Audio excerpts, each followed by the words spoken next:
Kütken kelgüsü zaman. The future perfect tense.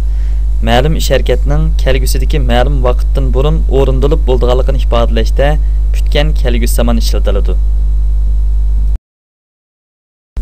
Kütken kelgusi zamanning bo'lishliq jumla shakli.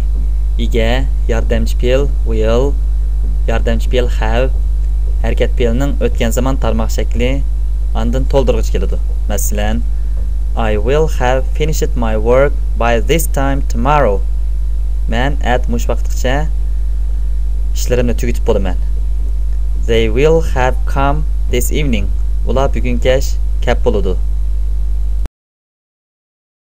Kütken kelgusi zamanning oddiy so'roq shaklini yasashda yordamchi fe'l will jumlaning beshida keladi. Andin ega, yordamchi fe'l have, harakat fe'lining o'tgan zaman tarmoq shakli va to'ldirg'ich keladi. Masalan, will you have finished your work by this time tomorrow?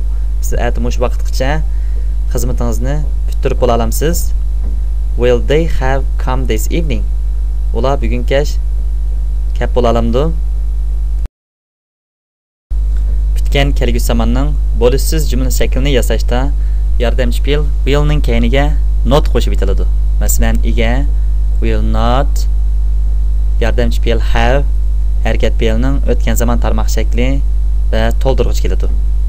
I will not have finished my work by this time tomorrow. Men bu vaqtcha xizmatimni tugatib bo'lolmayman. They will not have come this evening. Ular bugun kech yetib kelmaydi.